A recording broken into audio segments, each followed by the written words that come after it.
Hello, hari ini kita akan bercakap tentang sejarah, iaitu bab pertama dalam tingkatan 1, iaitu mengenali sejarah. Sejarah tingkatan 1. Jadi, kita nak faham sejarah ni mestilah faham tentang pengertian dia, betul? Jadi, bila nak faham tentang pengertian ni, kita lah mesti tahu apakah maksud sejarah. Macam saya tahu sejarah ni benda-benda yang dah lepas, benda-benda yang dah berlaku. Contohnya, semalam saya makan ayam gepuk. Lepas tu hari ni saya teringat lagi benda tu. Jadi bila teringat saya sakit perut. Terus saya nak membuang. Jadi itu adalah sejarah. Jadi yang kau boleh tahulah. Okey, pengertian sejarah ni kalau kita tengok di dalam buku teks dan juga slide yang diberikan ini adalah sejarah ialah peristiwa yang berlaku pada masa lalu. Berlaku pada masa lalu tu faham lah ya Lepas tu kita nak tahu sejarah tu berlaku dalam kehidupan masyarakat atau negara akan dikaji oleh sejarawan. Semua benda ataupun semua benda ni ada ahli-ahli dia. Kalau kita bukan ahli sejarah, janganlah kita keluarkan kenyataan-kenyataan yang akan mengelirukan masyarakat. Jadi kita kena pandai menjaga kita punya lidah dan juga percakapan kita. Contoh orang nak pergi angkasa, ialah angkasawan, nak sembuhkan kita doktor. Jadi kita kena tahu. Lepas itu, sejarawan merupakan ahli sejarah yang menyelidiki rekod-rekod lalu dan memuatkan dapatan kajian mereka di dalam bentuk buku, monograf ataupun makalah lah. Yalah kita sejarah ni takkan nak cakap borak kosong macam tu. Kita mesti adalah bukti. Takkan nak biar dia orang kata, mana kau dengar tu? Aku tengok daripada buku ni lah. Aku tak daripada sumber ni. Jadi, bacalah buku ni. Macam tu. Kita catat, kita tulis. Contoh semalam Amir pergi kedai. Kita beritahu Amir pergi kedai ayam gepuk. Lepas tu kawan dia kata, Amir semalam dia mencuri Tapi tak, kita catat bahawa Amir pergi kedai ayam gepuk. Dia tak pergi mencuri. Masa sekian ni, kita ada bukti dia. Okey, itulah benda-benda rekod tu. Jadi faham lah ya. Lepas tu sejarah ni dalam bahasa Melayu sejarah berasal daripada perkataan Arab iaitu syajaratun yang bererti pokok. Jadi macam kita bila kita sejarah ni orang kata macam dia berkait-kait ataupun daripada moyang kita kepada datuk kita kepada ayah kita kepada kita. Semuanya ada rangkaian, ada ranting-ranting dia. Last sekali kita ni yang paling kecil sekali. Ayah akan menceritakan sejarah nenek moyang kita yang power, yang boleh terbang, yang membina peradaban yang hebat, menjaga kapal, membuat kapal boleh terbang dan sebagainya. Kita lah cerita kalau kita orang yang tak faham sejarah lah ya. Jadi sejarah juga dikaitkan dengan salasilah, riwayat keturunan dan juga asal-usul lah. Salasilah ni, macam saya kita cerita lah. Riwayat, kisah-kisah keturunan kita siapa. Contoh saya keturunan Nabi Adam. Macam tu. Saya ceritalah daripada Nabi Adam ke ni dan sebagainya. Macam tu lah. Asal-usul saya. Macam tu. Lepas tu kalau sejarah ni, kalau kita tengok Kamus Dewan, dia mendefinisikan sebagai sejarah sebagai asal-usul ataupun keturunan salasilah. Peristiwa yang benar-benar berlaku pada waktu yang lampau, kisah, riwayat dan tambur. Kajian atau pengataan peristiwa yang telah berlalu. Kira macam tu.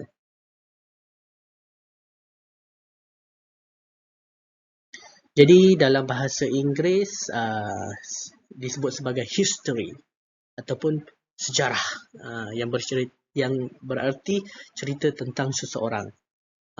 Sejarah manusia. Kita nak cerita sejarah haiwan lain pula kan. Macam saya kucing. Ceritalah tentang saya. Saya berasal daripada mana. Perkataan ini berasal daripada bahasa Yunani iaitu historia.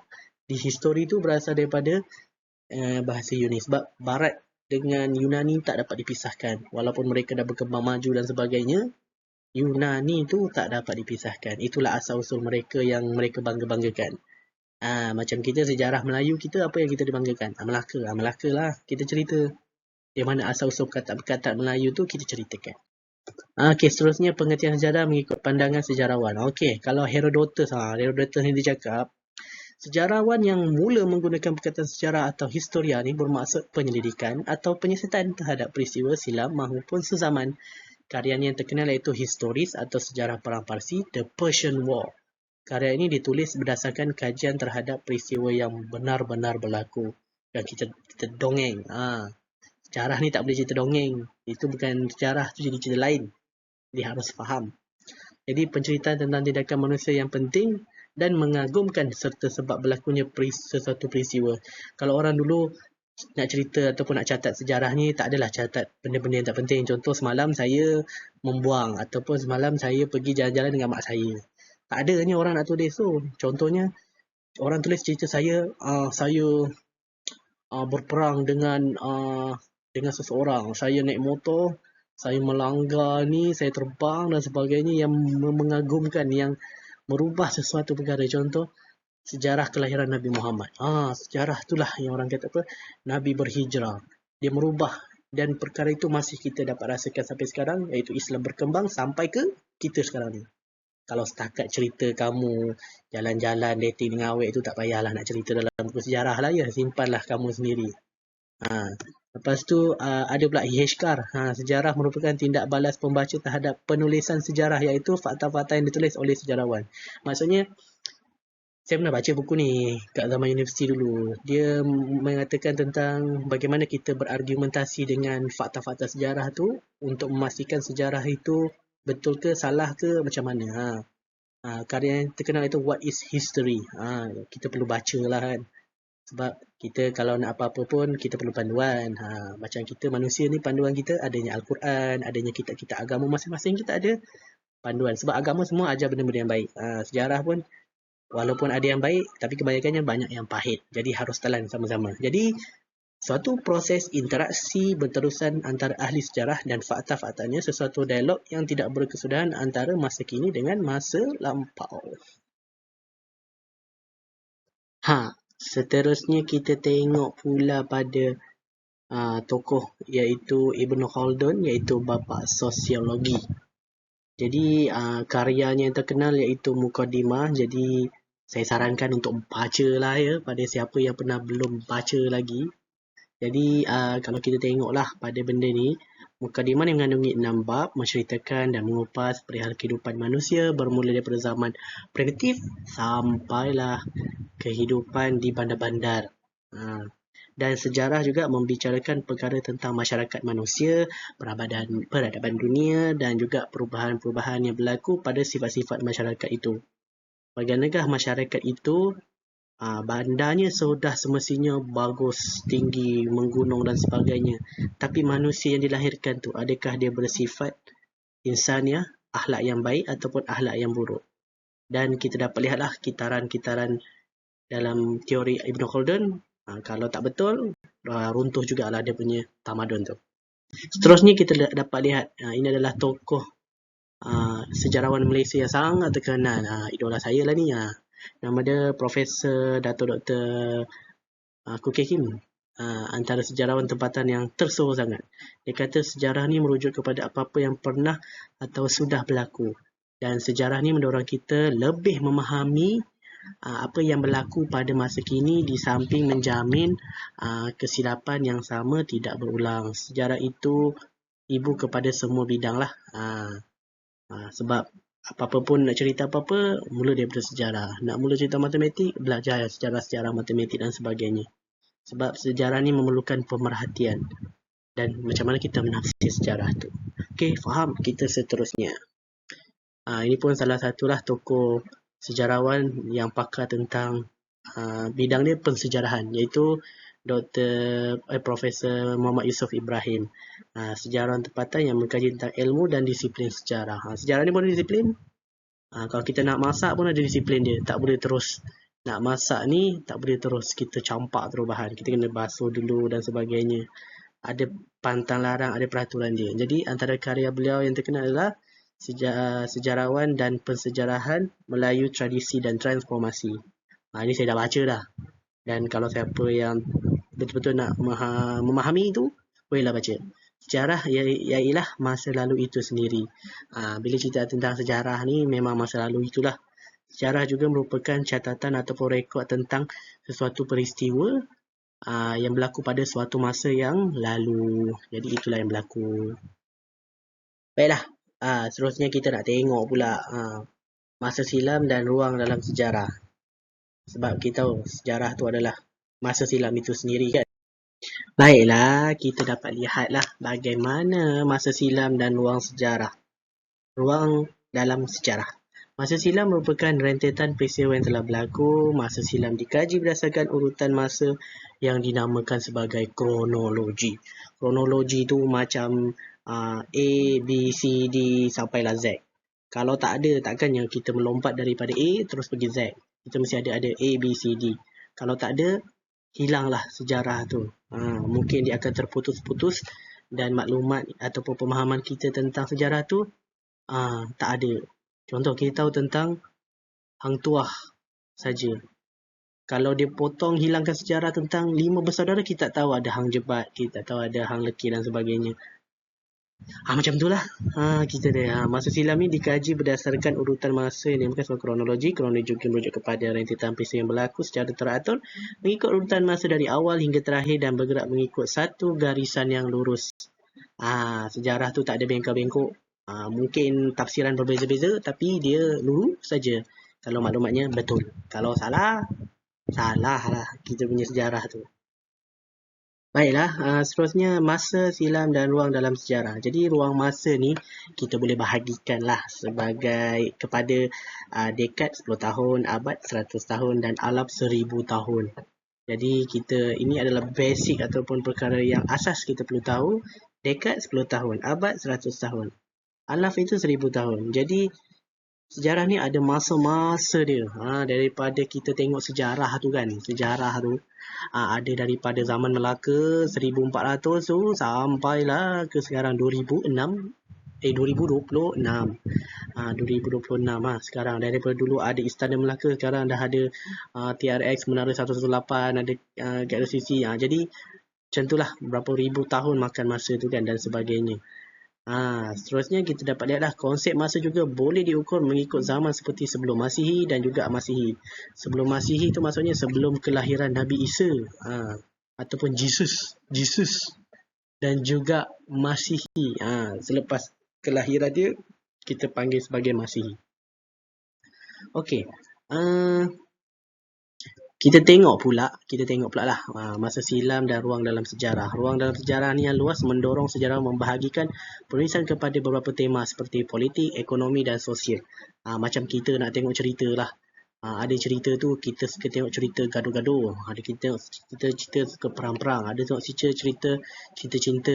Jadi sejarah ni kita bahagikan perkara-perkara yang penting lah. Macam ada sejarah politik dia, ekonomi dia, sosialnya, bagaimana masyarakat terbentuk.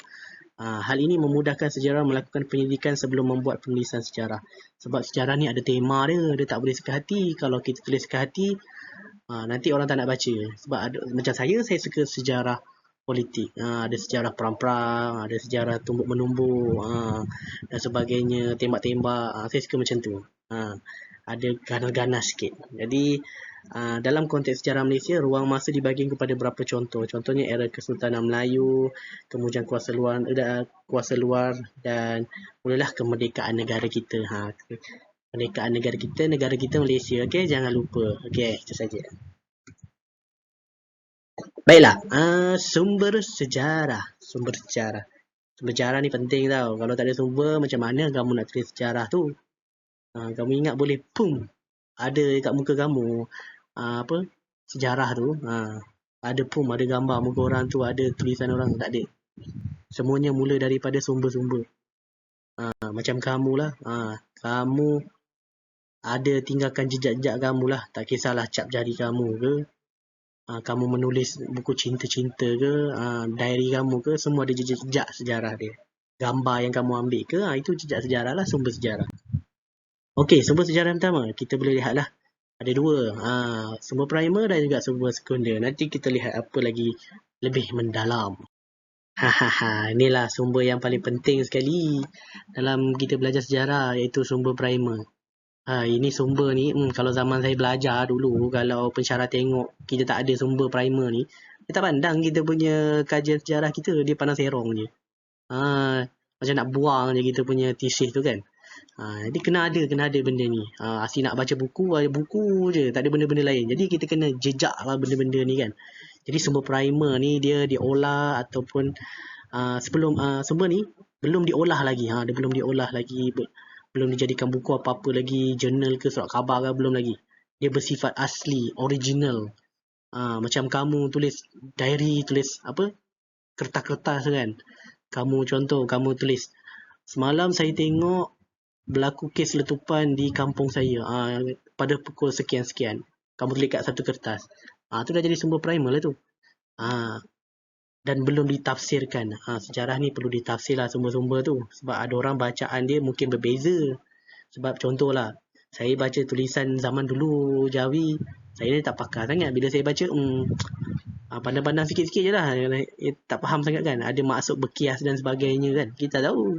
Kita baca je. Lepas tu kita terus tulis. Tapi kalau orang yang mahir, orang yang power, yang handal, dia baca, dia tafsir dan dia ulah ayat tu sesuai dengan tafsiran zaman tu. Zaman moden ni lain sikit tafsiran dia. Asal siap saja. Jadi contohlah benda-benda tu, fosil, artifak, bukan artifak, batu bersurat, keterangan lisan, dokumen rasmi, manuskrip, fail rasmi jabatan, surat peribadi dan juga diary. Inilah contoh batu bersurat ni. Batu bersurat Terengganu, dijumpai di Terengganu, menceritakan tentang perkembangan sejarah Islam lah. Dulu benda ni dijadikan sebagai batu pijak nak masuk kat surau ke masjid. Saya lupa lah sejarah ni.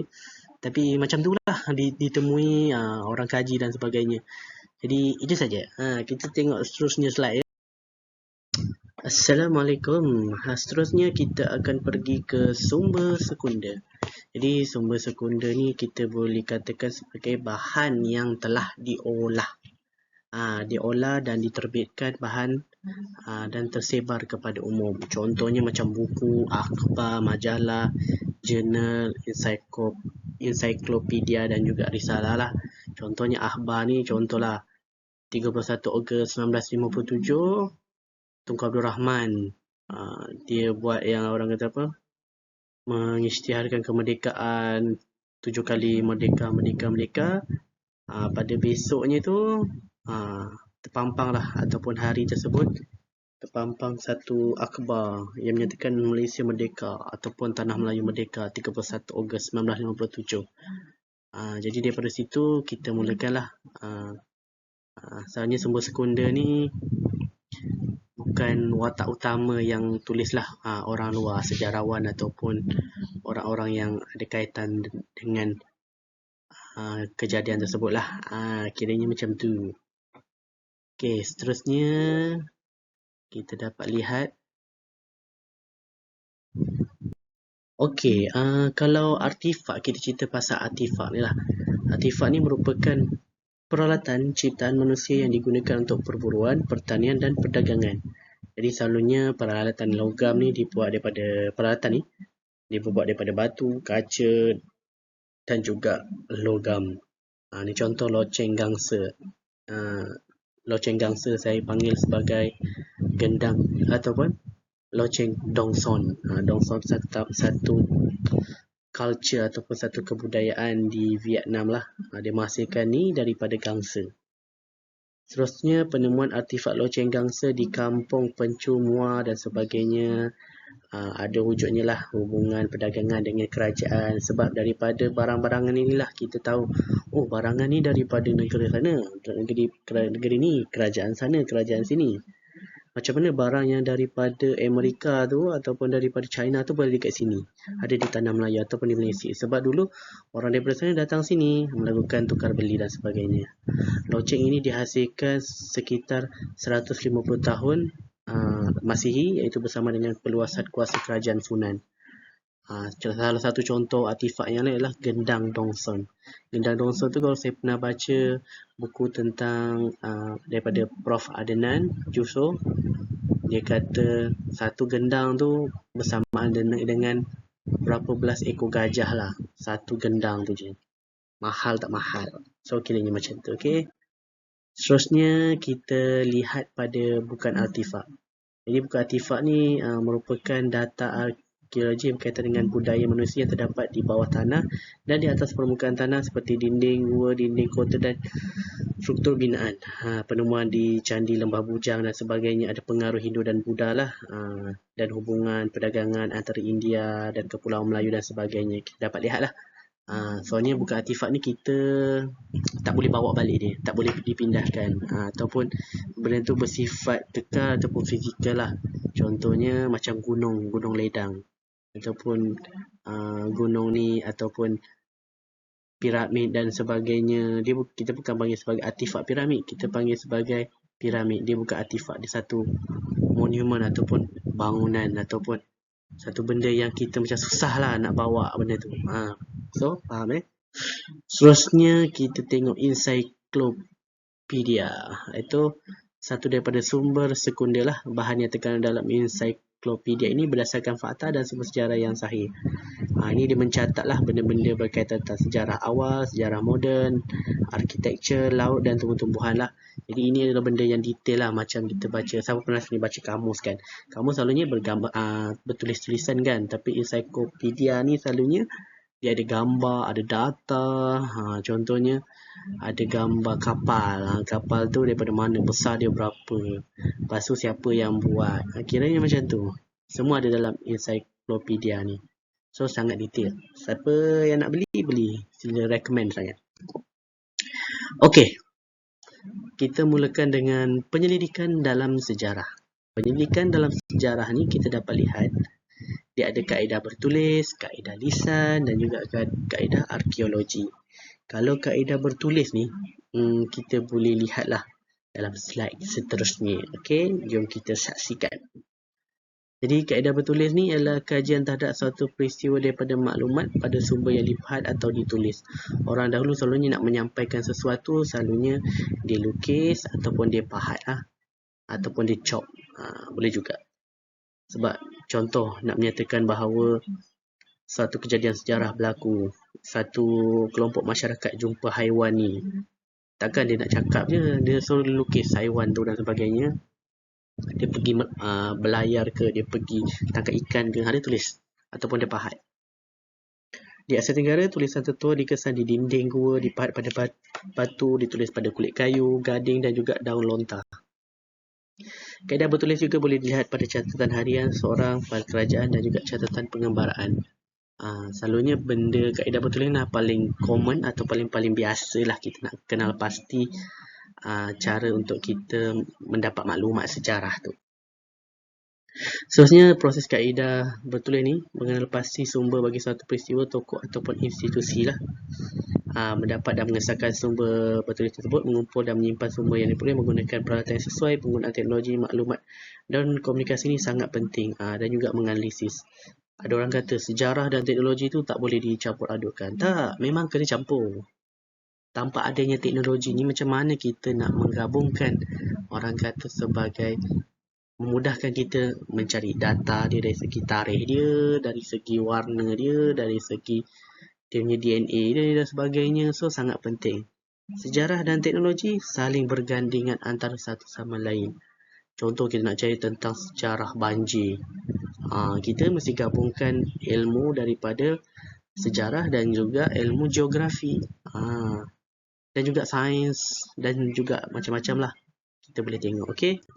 Seterusnya, mengenal pasti sumber bagi suatu peristiwa, tokoh ataupun institusi. Contohnya lah, jika kita ingin buat kajian tentang sejarah negara kita, sumber bertulis boleh didapati di negara kita, di Portugal dan juga di Belanda. Sebab mereka ni antara yang kata penjajah lah kan.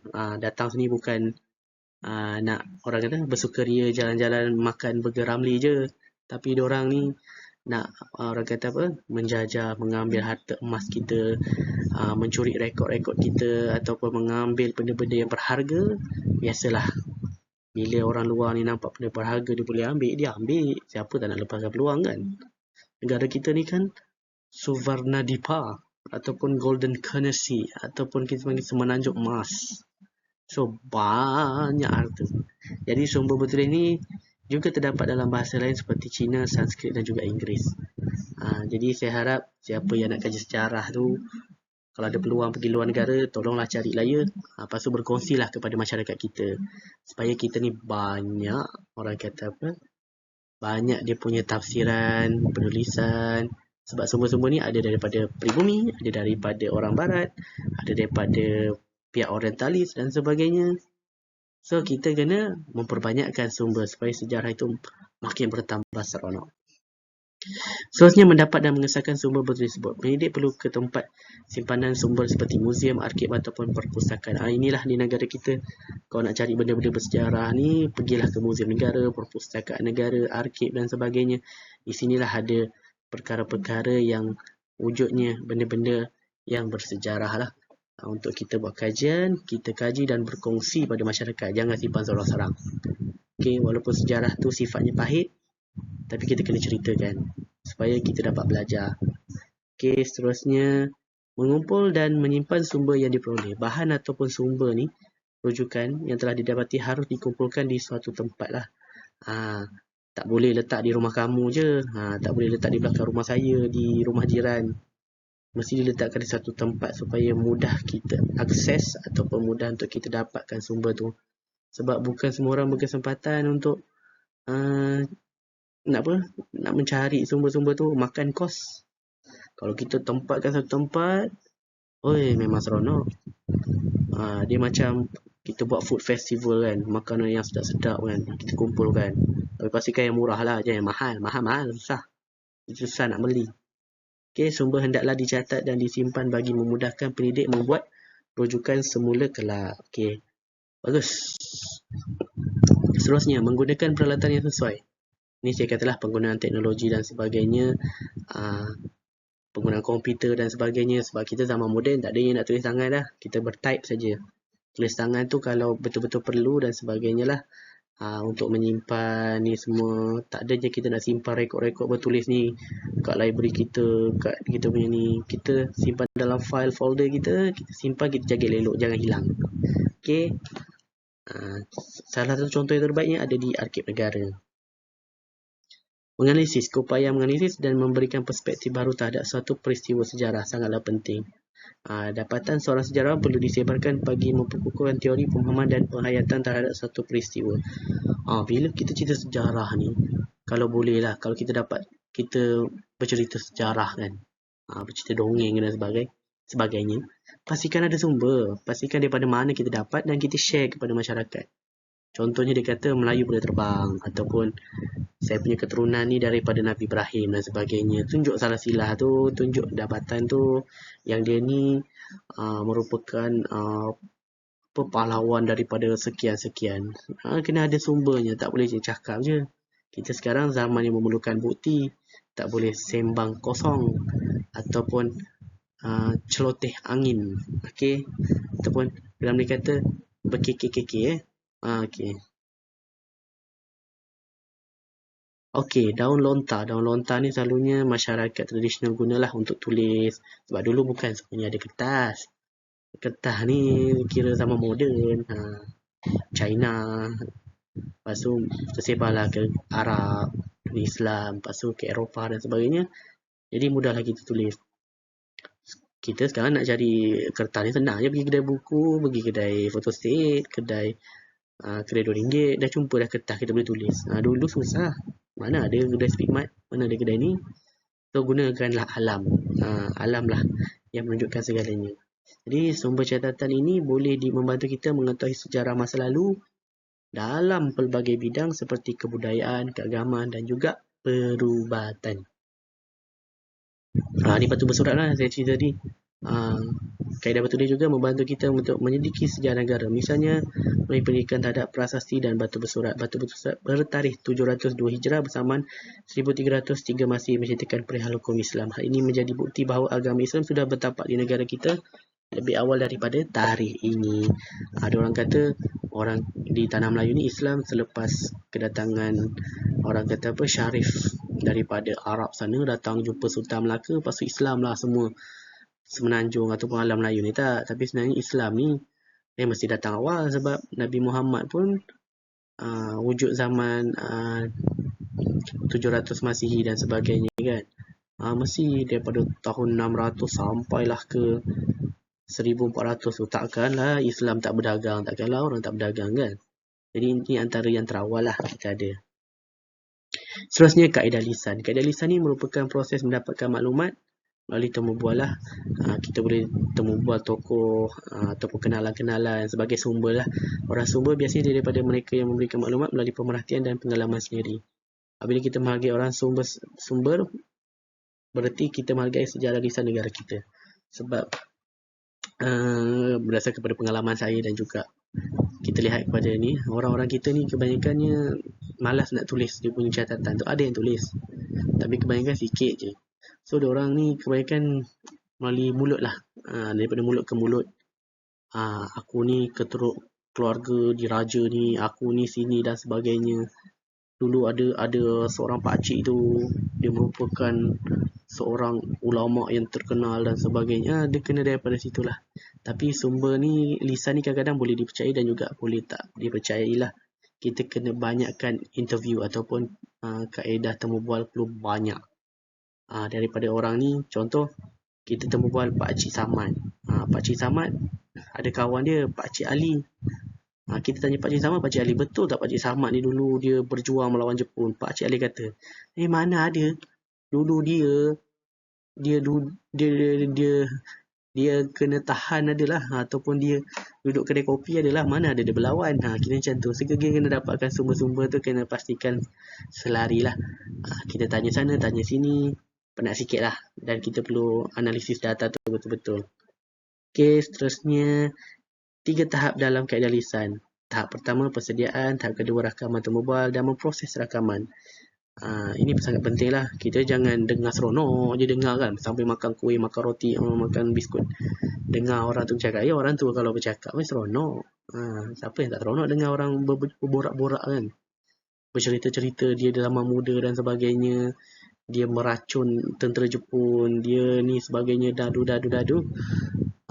Kita kena rekod dan kita perlu proses supaya kita ambil yang penting, yang tak penting kita cuba itulah. Seterusnya tahap pertama persediaan. Kena tentukanlah siapa tokoh ni. Jangan kita ambil semua, kita ambil yang betul-betul ada kaitan dan kita pasti orang ni boleh. Ini tak adalah kamu pergi interview dia punya tokoh dia, isteri dia punya ni, sepupu sepapat semua ni yang tak ada hari kejadian. Interview yang memang kamu rasa boleh dapat. Rakaman temu bual, ni sangat penting lah. Bukan hanya saja kita bertulis, tapi kita perlu rekod sekali supaya kita senang kemudian hari nak dengar balik, kita dapat balik benda tu. Tapi zaman sekarang kita dah banyak, kita rekod video je. Tapi ada setengah orang tak suka. Dia kata, janganlah rekod, saya malu. Kira macam tu.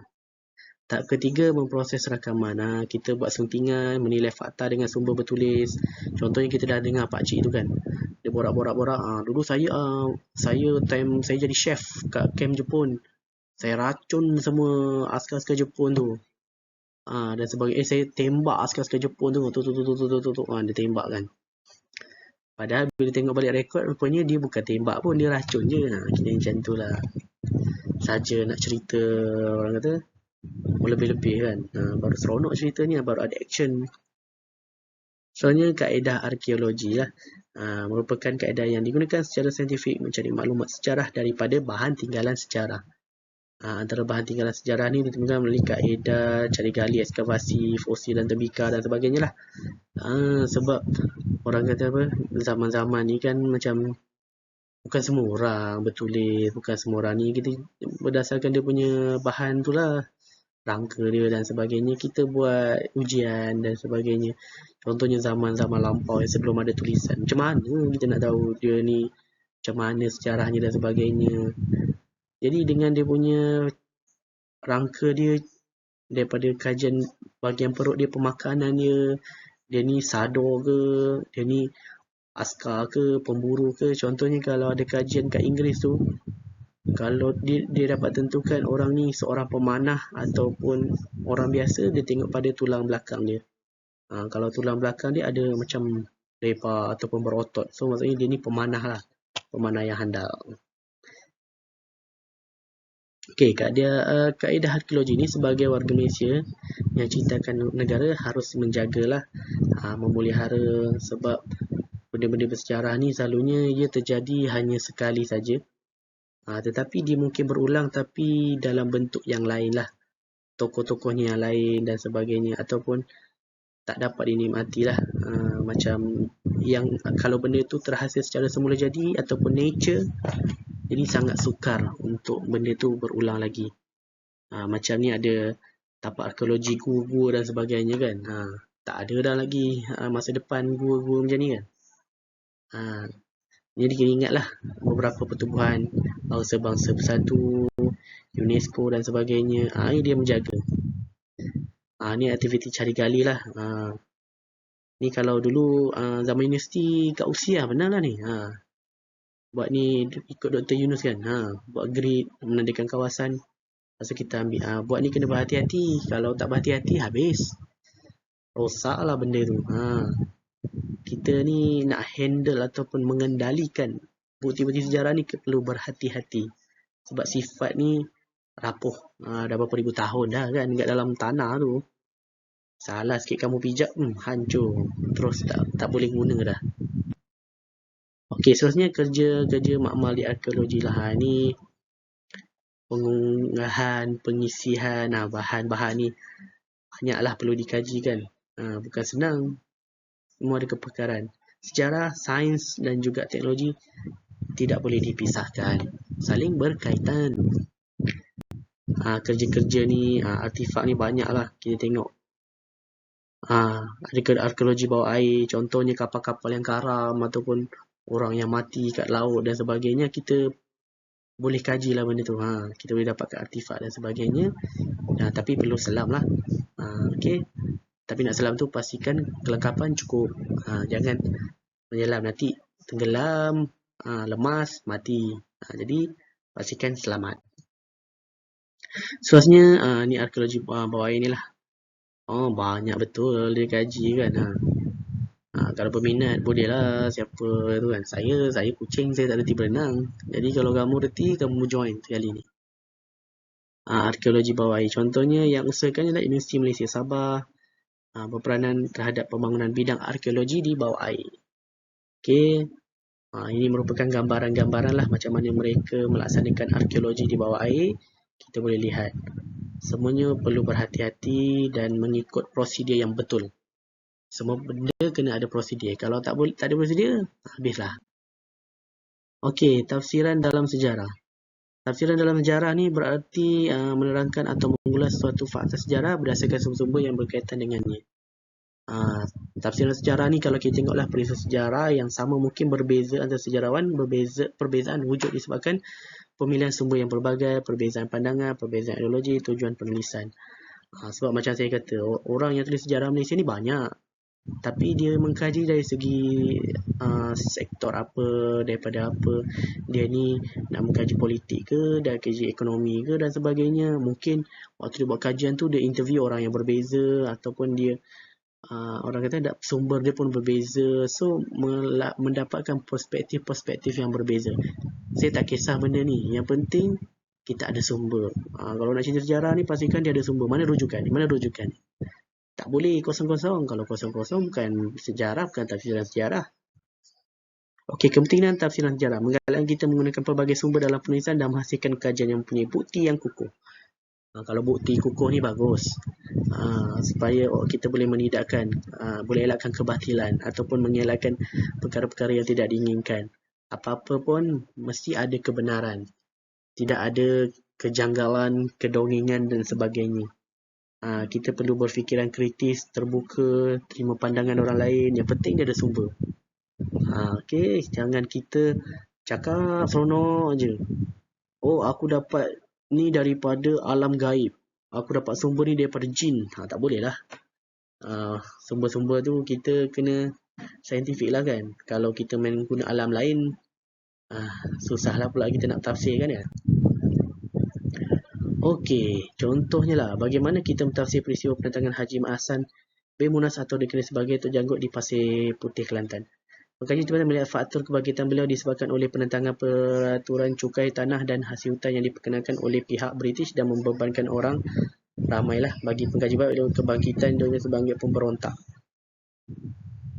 Kalau orang kita selalunya kata Tok Janggut ni hero, melawan penjajah. Tapi kalau orang barat tulis, ni pemberontak ni. Jadi dia jadi two side of the story lah. Ada dua kisah di sebaliknya. Mana kita nak percaya ikut kepada pembacaan kita dan bagaimana kita berfikir untuk menafsir jawapan tersebut. Jadi anda fikir-fikirkanlah mana anda nak sokong. Sebab tu sumber perlu banyak. Sumber daripada orang barat, sumber daripada orang tempatan kita, dan juga sumber daripada pakar-pakar, dan juga sumber daripada orang kenalan dekat dia lah. Supaya tafsiran sejarah tu beragam. Baru kita seronok baca sejarah. Okey, kepentingan mempelajari sejarah. Sejarah ni mampu memberikan kefahaman kepada masyarakat, melalui pendidikan merupakan bukti empati pada peristiwa sejarah. Unsur perpaduan dan semangat kebangsaan akan menjelma dalam diri kita. Sebab kalau tak belajar sejarah ni, tak tahu nak cakap apalah, saya kata. Tak sayang negara lah, tak sayang diri. Nanti kalau orang kata, mana negara, kamu berasal daripada mana? Saya Malaysia. Bila merdeka? Tak tahulah. So malulah.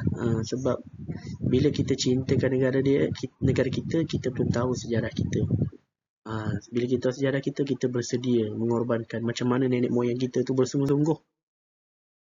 Nak pastikan kita ni hidup aman, damai. Kita bahagia, nak bekerja tak adanya perang-perang. Nak pergi sana tak adanya ditindas kulit saya, kulit hitam ke, kulit putih ke, kulit kuning, tak ada. Kita perlu belajar daripada sejarah ni. Okay? Iktibar untuk masa depan dan juga kita perlu berhati-hati supaya tak berulang.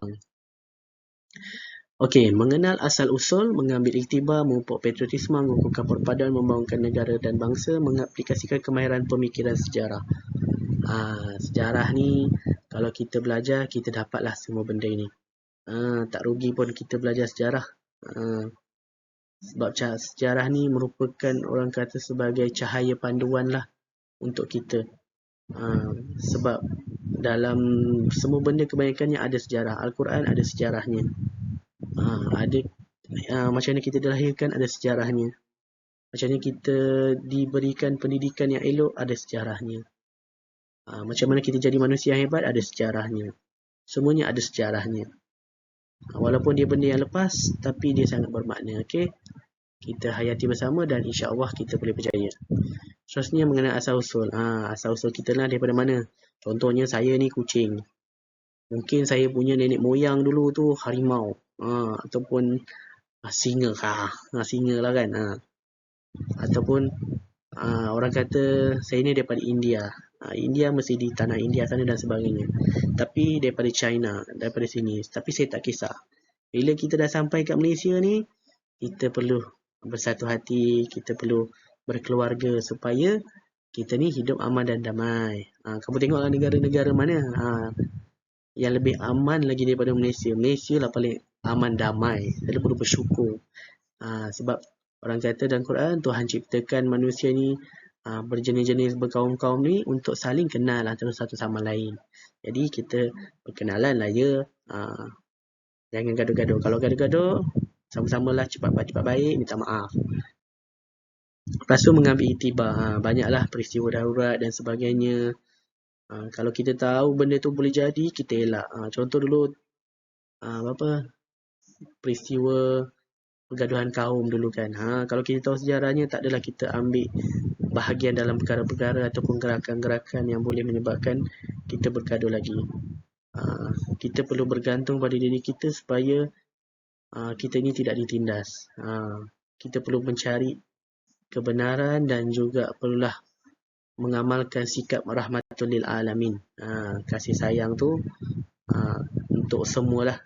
Okey. Pupuk patriotisme. Sejarah mengajar kita menghargai warisan negara untuk dihayati oleh generasi akan datang.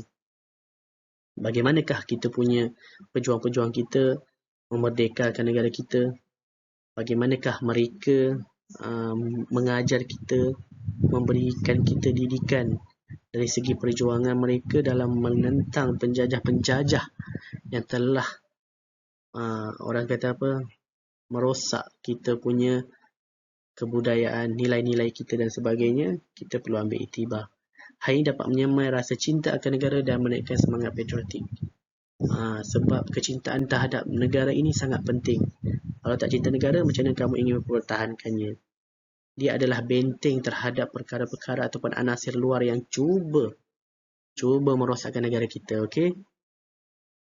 Mengukuhkan perpaduan, okey? Pengetahuan sejarah amat penting dari segi ini, kesinambungan, sambungan hubungan harmoni antara kaum di negara kita. Sejarah juga mampu menjadi sumber kesedaran kepada masyarakat untuk menjaga dan meneruskan adat resam dan juga tradisi kita. Jangan dilupa kita punya tradisi, adat budaya kaum.